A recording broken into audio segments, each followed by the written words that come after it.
Well, hello everybody, and welcome to a special edition of We Need to Talk About Ghosts. Now, why is it special? Why is it special? That's why it's special, because Bekah is joining me on this edition of We Need to Talk About Ghosts. Oh, thanks. And, there's only going to be a little segue. So, basically, the reason why is because, I normally review something paranormal so you don't have to. Well, we both watched something paranormal, and Bekah's also going to give her review on it too. She doesn't know yet, but she is. Yeah, because of Halloween, I do agree to watch a scary film a year at Halloween of your choosing. But I also get veto rights. Yeah. If something looks too scary. Yes. And this didn't look too scary, and I thought... It did a bit. It did a little... I know what you mean. When we were watching the trailer, about 4 seconds in, I thought, he's definitely going to choose this. And you actually stopped the trailer and were like, yes, this, don't even need to see the rest of it. Yeah, we had a list of, potentials. And, because, for example, I haven't seen the Babadook. Babadook. Babadook. But I haven't seen the Babadook. Yeah, I didn't fancy the Babadook. And I'm pretty sure I haven't watched the original Conjuring. I'm pretty sure. I might have watched it through osmosis, do you know what I mean? So I know what goes on. But then when we were scouring through and going through Amazon and all this film came on. And I was like, let's watch the trailer. Yes, instantly yes. So we watched that. So basically what's going to happen is we're going to say hello, like we're doing now. Hello, Bekah. Hello. There you go. That's proof. The cat is about, but she has just used a litter and then let some dry because she's seen us about to talk.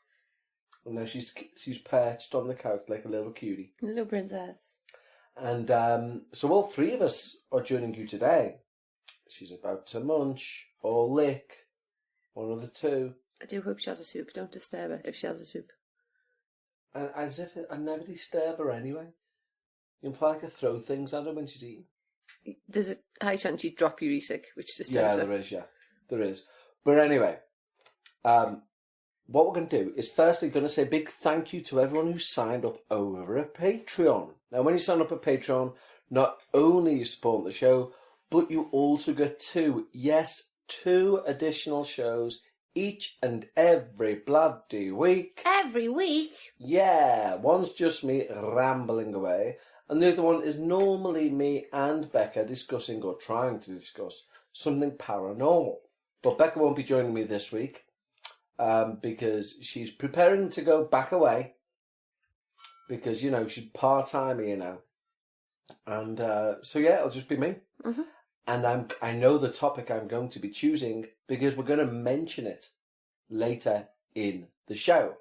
But right now is the segue I was talking about because we are approximately 3 minutes 23 in, that's just for my reference, tomorrow, when I pause this and sing Patreon's names. So if you've signed up to Patreon, you're about to hear a change in both audio quality and me with what can only be described as a song. Yes, and the new studio is rather echoey, hence the transgression, hence the mid-microphone thingy-majiggies, and why I'm cutting to this slot to do the song, because I can still do the song in the studio, albeit a bit echoey. Anyway, we have 5 wonderful new Patreons to say thank you to, and they are Jalab, or J-Lab, I'm not sure, I'm going to go with Jalab. We have Rin, we have Daniel Wemhainer, and we have Amineth Nima Mehmed. So, the guitar is well and truly out, let's crack on. Jalab, Rin, Daniel Wemhainer, Amineth Nima Mehmed. Yes, thank you to all you. You are keeping the lights on in the brand new studio. I know it's echoey and I'm trying to fix that, so please bear with me while I put some curtains up. But thank you for signing up to Patreon. Ooh. Ended it on a 7th and a very wobbly way out. Anyway, thank you guys. Don't forget, go over to patreon.com/we need to talk about ghosts. And we're back, so I hope you enjoyed your little song. So, for anyone who wants to sign up to Patreon and get an hour's worth every week of additional background content for you to do what you want to, maybe you want to build a hamster cage, maybe you are a hamster and you just want to listen to something paranormal in the background, head over to patreon.com/we need to talk about ghosts. And get your name in a song. Yeah, why not? I was going to... that might have even been done by Mandolin. I don't know yet, because we're recording the night before. So basically in the morning, I'm going to give my dad some breakfast, going to come back, going to pick a weapon of my choice. I'm undecided whether to go and get the guitar from the old office en route to the new one, or just pick the mandolin from here. So you never know. It's in the future. Well, everyone else knows. Well, they know now, but I don't know right now. Anyway, it's that time in proceedings where we Nike and Adidas and other brands, where we like to review something paranormal so that you don't have to. So let's do that right now. Okay, so it's time to review something paranormal so that you don't have to. But I'm not alone, as I've stated. I'm with Bekah. Hello. So, on Halloween, we watched a film which is brand new. Was it on Shudder? Might have been. And it's called The Power. Now, it sounds... I think it's an awful name for a brilliant film. Because to get it, you'd need to understand that it's set in the 70s London, isn't it? No. Wartime, London. No. Was it not wartime? No. 70s? Set in the 70s, Joe? Earlier than the 70s? Nope. Kev, it was. Back, it wasn't. It was set in the early 70s. Was it? I thought it was earlier. No. I thought it was like 40s. Nope. It was set during the 70s because it was Labour were in power and there were power cuts due to strike action. So it was a Labour government, and in the 70s, the energy consumption was fucked because Labour allowed, if you like, when I say allowed, everyone's got the right to strike for working conditions or pay or whatever else. However, it's proven fact that, during this period in the 70s, a lot of it went on under Labour. So therefore, the country had to do things like literally say to people, you've got no electricity between 7 and 2 in the morning. We're cutting it down because there are not enough people to,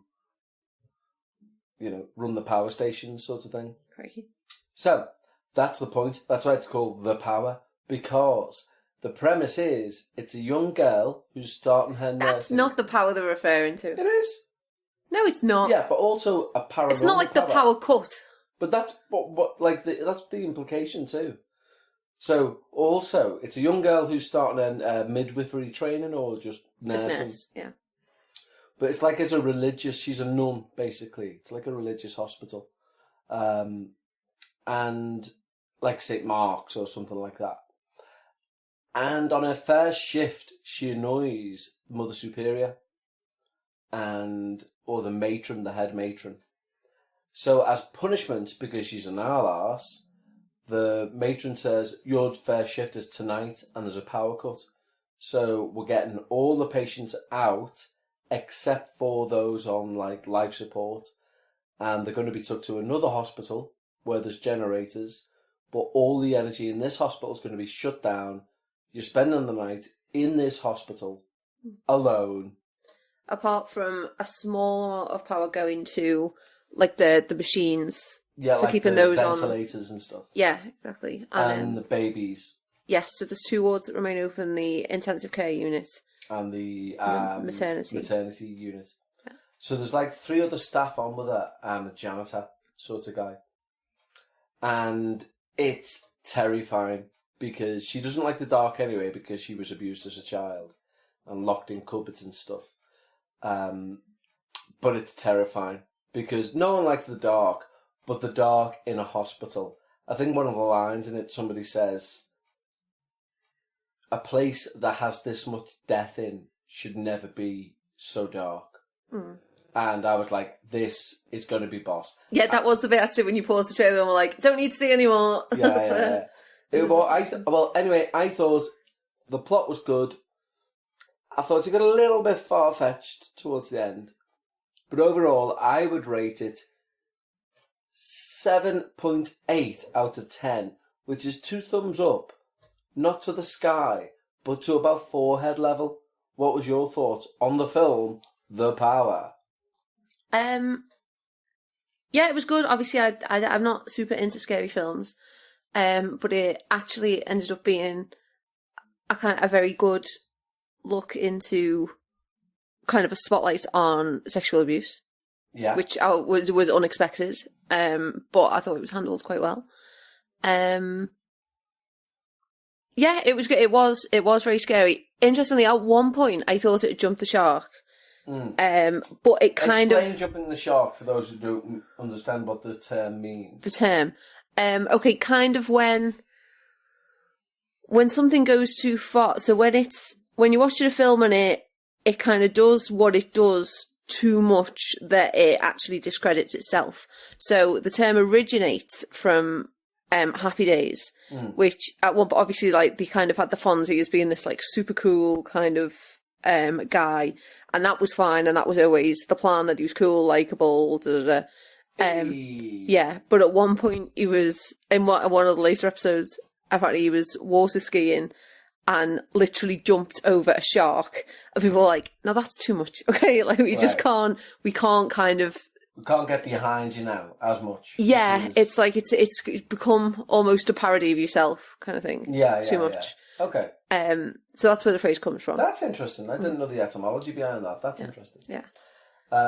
So you thought you'd gone? I thought so. At one point, I thought it had jumped the shark. I thought, oh, this is a bit. Hang on, And I actually thought you were gonna turn off it at that point, not physically turn the film off, but like switch off, like in the film. And but then it did bring it back, and what it had done, they then made kind of more relevant. So yeah. I think there was parts in it where it's one of those horror films, and they're not unique, sadly. And it sounds like I'm doing it a bit of a disservice, but you know those horror films where, like, something. I don't want to give any spoilers, so I'll just make a film up. So let's say, for example, one of those films where there's a young girl, everyone dies, and at the end of it, she's just smoking a ciggy and the police are dealing with all the mess, but she's free to walk off into the sunset. As opposed to like 12 months of questioning and a court case and stuff. Where it's like, there's been anarchy, but you've come out. Like a Die Hard, where like he just comes out gunshotted, and they always end up sat in the back of an ambulance with a blanket around them. With a blanket around them, yeah.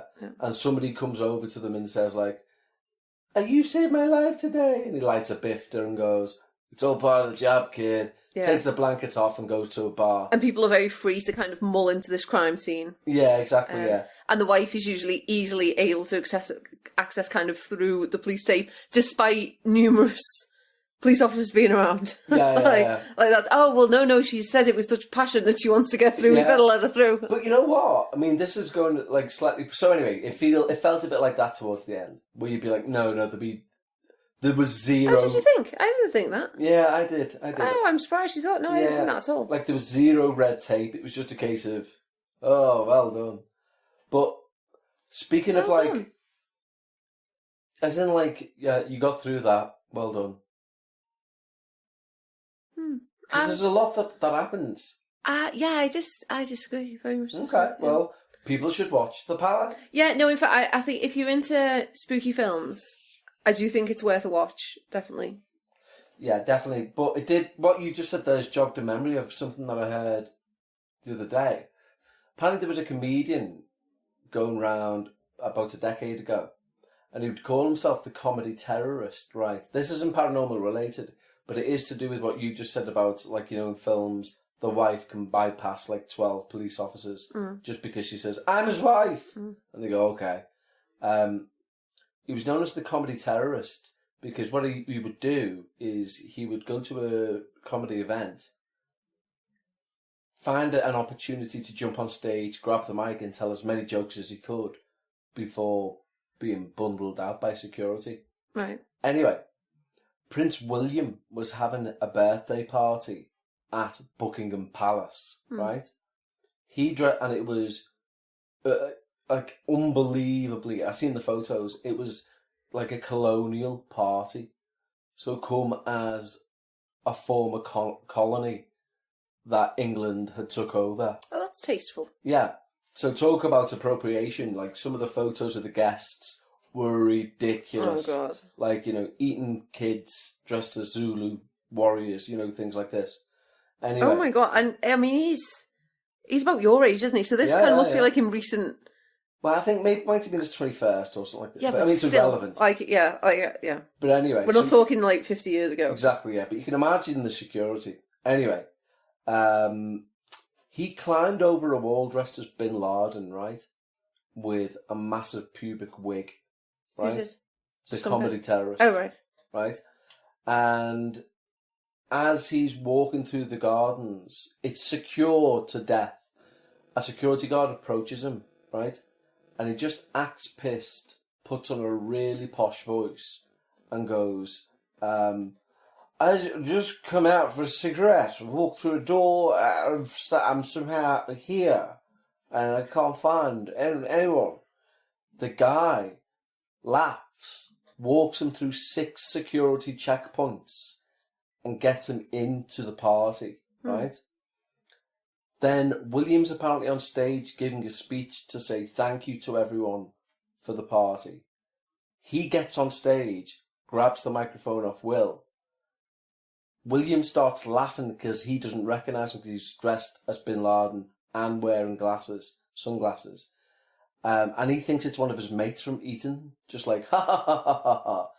And he starts telling jokes, and it took them about 15 minutes to realise he's not with us. He shouldn't be here. And it's like, just like the simplicity of the human mind to con someone. Yeah. To get in somewhere. With that level of security as well, they wouldn't expect that someone's just wandered through. So they won't think like, oh, if he's here, he must be with us, kind of thing. Yeah, I mean, it's hysterical just to think that you can just go, be drunk, very posh. And you'd be like, come with us, Bin Laden. And, bizarre. Anyway. So, my review, 7.8, which I don't normally give out of 10s, but 2 thumbs up to the forehead. What would you give it out of 10? Yeah, I thought it was good. I would give it an 8. An 8 for people who like scary films. Okay, well, that's the audience. Yeah. So there you go. That wraps up today's paranormal review. Paranormal review. I didn't expect that. I was about to press pause. Well, I thought we should just have a little, a jingle. Fair play. And that's the jingle done with. And now I'll press pause.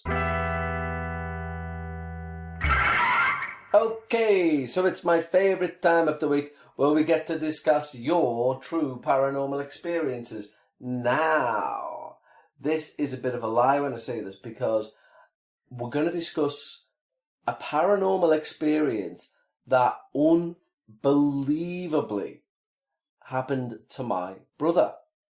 And we went to my nephew's 18th birthday bash yesterday, didn't we? Mm-hmm. My brother, who is about 5-6 years older than me, has never told me this in my life. Right? And considering you are a paranormal podcaster. Yeah, never told me this in my life. He says, he just dropped into conversation. I must have told you about my time slip, right?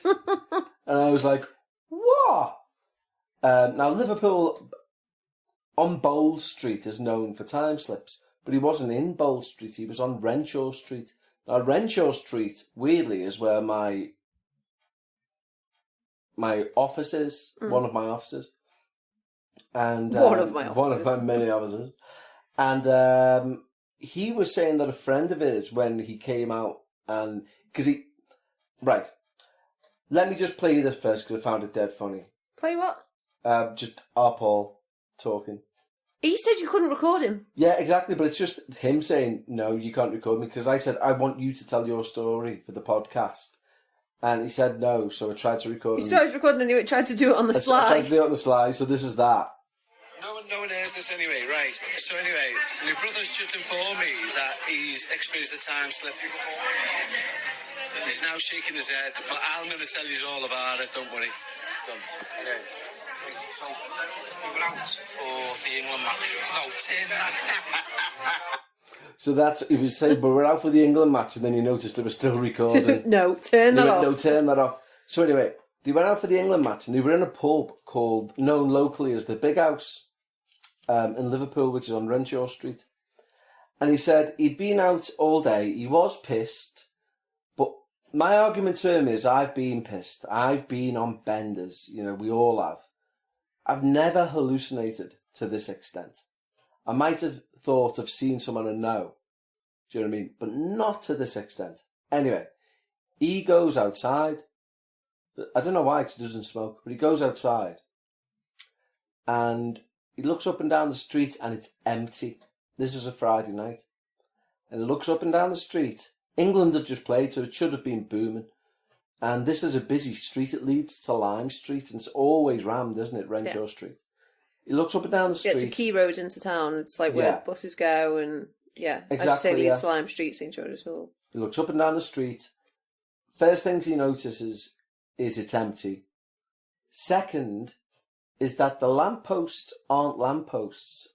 They're gas-lit lamps, like candlelight lamps, like Victorian-era lamps. And then he notices the streets are cobbled, not tarmacked.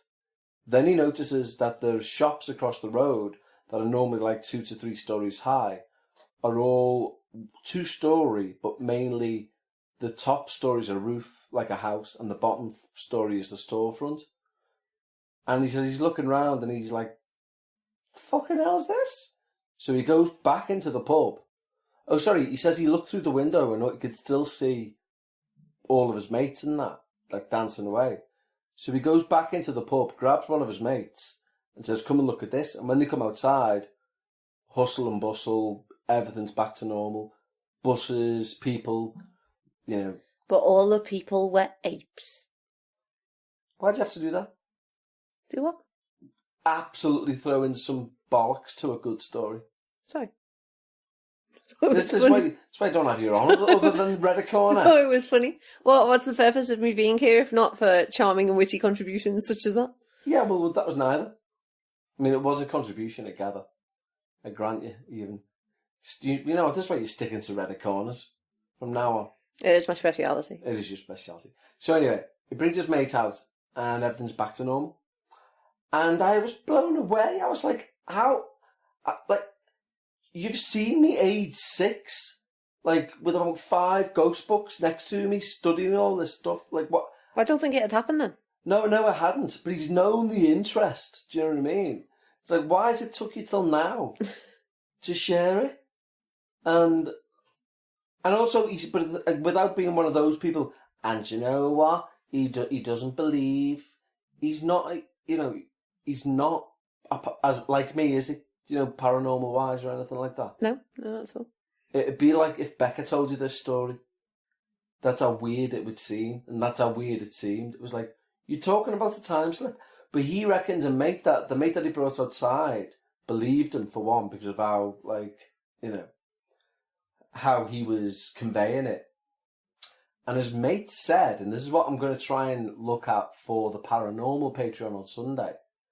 His mate said that there is a triangle in Liverpool, a time slip triangle. Now, I've never heard of this. Time slip triangle? Yeah, and I've never heard of it. And I love it when I hear things that I've never heard of. Now, we know one of them is Bowl Street. Mm. And now we know coordinate 2 is the Big House in Renshaw Street. So which way does the triangle go? Does it go up to the bomb? Maybe it goes up to the bombed out church? I think it's got to go up to the bombed out church. It's the only thing I can think. Because going the other way, it'd be George's Hall. or Lord St. Street, John's. or maybe St. John's.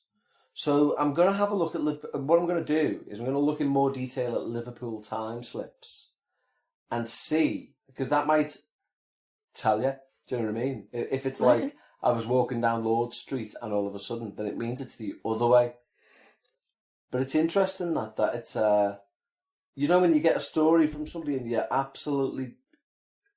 you're so flabbergasted that like you're like, are you hearing this? Yeah, that's why I tried to record it, because I was like, I can't believe I'm 44, and you know what I do for a living, what I've done for a living for 5 years, and this is the first thing I'm hearing about the time slip, and he's also not the sort to bullshit. Do you know, if he had anything to say, as if the conversation wasn't running dry, for one. For two, I don't know, like if he wanted to make something up or start a conversation about something, it wouldn't be that, would it? No. And it was so specific. Like each and every detail was, when you can tell someone's trying to recall from a memory. It was so weird, so weird. So, anyway, there you go. What did you hear the story as I did? What did you make of it in terms of believability and stuff? Well, I was a bit more interested in my Bellini. Oh, okay. But yeah, no, I mean, he was very like genuine, like very sincere about it, definitely. And as you say, he's not like someone to kind of make up far-fetched things in any way, or like try and make stuff up to impress someone. It's just not his character at all. So yeah. Because I literally said, I said, I'm going to say it anyway. I said, but do you want to record it so that you can be heard by people? And he was like, no. Yeah, he just presented it very matter of fact, didn't he? As you say, he was like, I must have told you this. And you were like, what? Like, mind blown. But it was just very like, no, I saw this, Yeah. Do you know one person I need to get this recorded to my dad's and ask him about any ghost stories he has or has heard? Yeah. Because he does not believe. Like my dad will shoot it down instantly. The closest I've got with my dad to acknowledging anything paranormal is once when it was only me and him living there. I came in one day and I think he was playing golf and there was a blue washing basket, it's very similar to the one we've got size wise, like one that you'd hold at your hip. It was in the middle of the kitchen floor. And I was like, what's that then? And I put it back up on top of the washing machine where it was. And I told me dad about it about a week later. And he went, oh, okay. And about 10 minutes later, he went, hey, just to say, that happened to me the other day. And I went, which? And he said, the washing machine wasn't on. He said, and I was just watching TV. And he heard something fall in the kitchen, and when I went out, that was on the floor. And the thing is, in my dad's house, it's not like the Joker's lair. It's not wonky anywhere. This was just like a round plastic washing basket sort of thing that was placed on a flat surface of the washing machine. It takes physical force to move it.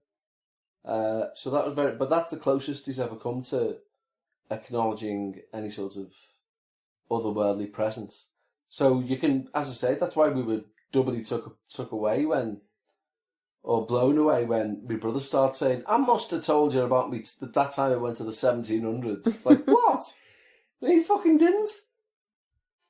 But there you go. So, I think it's about time that we are headed to that corner that you own. About time. About bloody time. And you can tell us a delightful tale from Reddit. Lovely. See you there. See you there. Ladies and gentlemen, now it is time for Paranormal Reddit Corner with Bekah. Ooh, spooky ooky ooky. Here we are in the dark, desolate and dingy, yet beautiful and lovely smelling and well kept Bekah's Reddit Corner. Hello. Hello. And Chantal, she's a cockney governor. How have we got this far without mentioning Halloween? How was everyone's Halloween? Did you have a spooky time? Good point. What yeah. did you do? Was it good? Well, ours was good. We had one trick or treater. Yeah, so it was all prepared. We had this huge bowl of sweets, didn't we? I even had a little witch's hat on a headband. Yeah, and to That be you wore. honest, Becca very rarely. To be honest, what?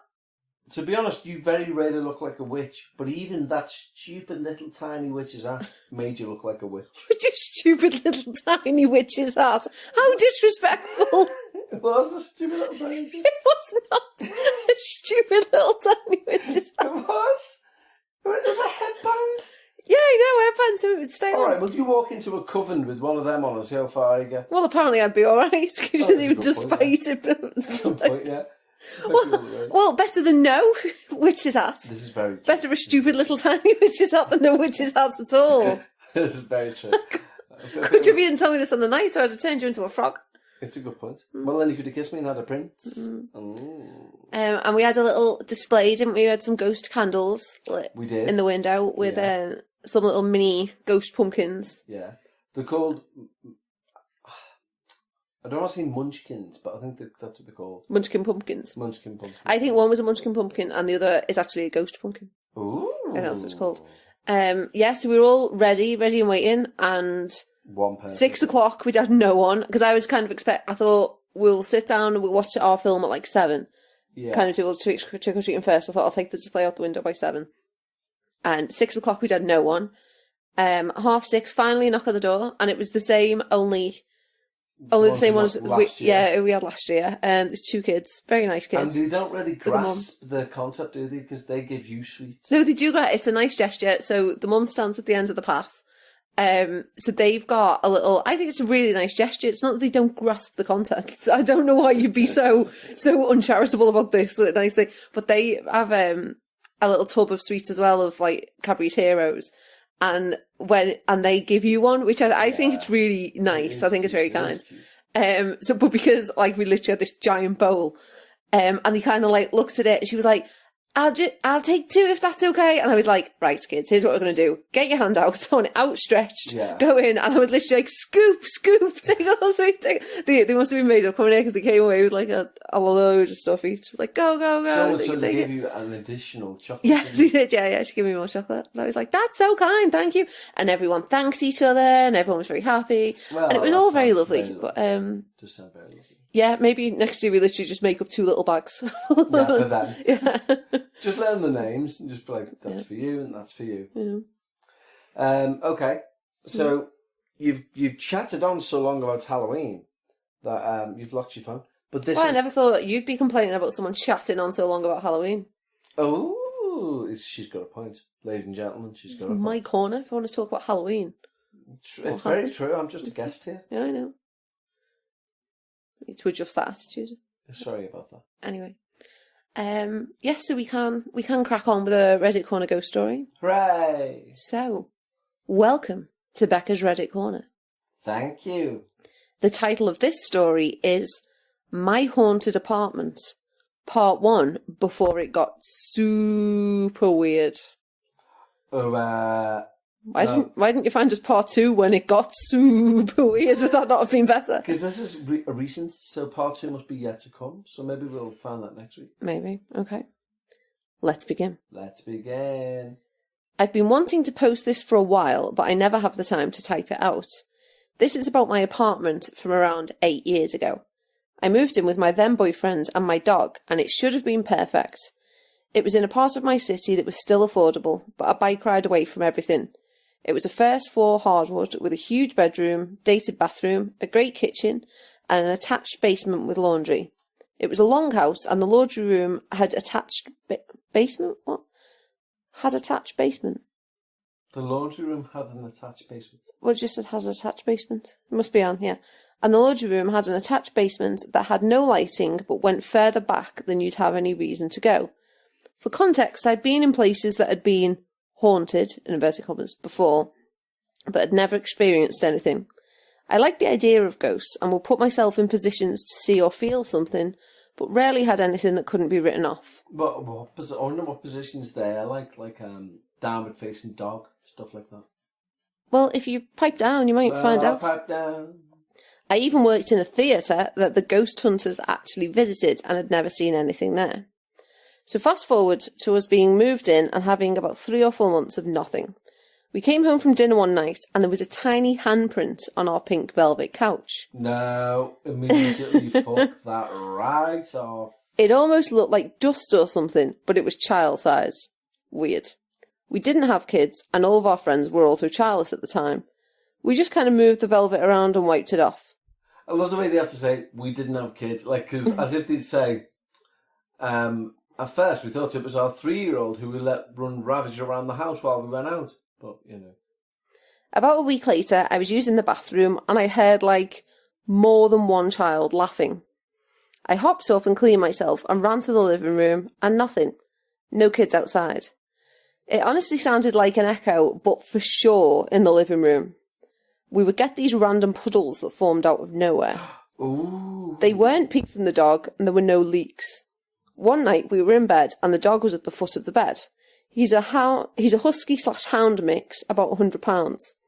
I see the tip of his tail, look like it's being picked up. Picked up by the hairs, by fingers I couldn't see. And it just dropped. He started whining a little, his ears are back. Then his tail is yanked. He jumps up and runs like he's chasing something through the house and chases it to the basement door, which has a huge bar lock on it. No way. He's staring at the closed door, growling and snarling and spit's flying out his mouth. The hair on his back's standing up. I've never seen him this aggressive. He eventually calms down. Small stuff keeps happening. I find a tiny Lego in the middle of our living room floor upon waking up. Weird. I throw it in the garbage. The next day, I wake up and it's on the floor again. No. We took the trash out the night before. So it's not only come out from the bin, it's come out from the outside. Yeah. At one point, a jar of coloured pencils that are sitting at the top of the basement stairs are knocked over while the basement door is locked. I hear it and I open the door and all of the pencil points are pointing at the basement. What? Do you not understand that? No. So the basement has a door, and on the other side of the door, at the top, on the floor, was a pot of pencils. So whilst that door's being, so behind the door, the pot has been knocked over. Right. Okay. But what's the point about all the points of the pencils were pointing at the basement? She means into the basement, like they'd all fell in a certain way. Yeah, they're all going, pointing down to the basement. Oh. All of the pencil points are pointing at the basement, pointing down. Over. I have more stories about this place because it gets weirder, but I'll type them out a little later. This is really more of a 2-part deal, but I'm intrigued to hear what people think. Tell me your thoughts before I type out the climax of the activity and the steps we took. Oh, that sounds boss. We might need to monitor this as a part 2. Yeah, we'll definitely have to, because the thing is, little pools of water is a sign of poltergeist infestation. Is that because ghosts melt? No. It's because, according to one of the theories, is that if there's some sort of negative energies in the house, they can create these tiny, imperceptible, obviously, balls of energy that bounce around the house. Now, when a negative spirit is in the house, like a naughty kid, it sees these balls and just starts kicking them about. Therefore, when one of them bursts, they leave a little pool of water. Or, if ghosts are little things of cold air, that could react with the warm air in the home and make like a little cloud. and then it rains. Maybe. Mm-hmm. But I was going to say they should get a camera in so they can see what's going on. But by the sounds of it, they've done stuff. Well, they did take steps. We don't know what the steps are. Mm-hmm. I very much doubt it includes clouds or anything that we've mentioned. Mm-hmm. But hopefully they will find the time to type it up for next week. And I sounded like the detective from the Pink Panther cartoons then. Not the detective, the aardvark. The aardvark? Yeah, I don't remember the aardvark. The aardvark who used to speak like this. Hopefully by the end of next week, I'll have found enough money so I can pay for the bills. I'm an aardvark, I eat ants. and they don't give me no ants, so I just eat the ants in the sand. That's how you talk. I think it's New York. I'm not sure. Okay. Thanks Anyway, for that. on that god-awful accent. Well, there was one comment, Oh, okay. a very helpful and insightful comment Oh, good. that says, "My thoughts are you had something going on for sure." Fucking hell. The nature of what exactly remains to be seen. And then poor traumatised puppers. So they brought it back a bit. But what use is that as a comment? Oh, yeah. I tell you what I think. Something's going on there, definitely. Yeah. Thanks for that. Yeah. It's like me saying to our Paul, you know what? You know what it sounds like? What? A time slip? And I'm going, yeah, I don't know. No, but no, I'm saying it this time, so it's got more gravitas. Anyway, Bekah, thank you for joining me for what has been an interesting look into the paranormal with you. Very interesting. Very interesting, Commander. And until next time, tatty bye. Bye, guys.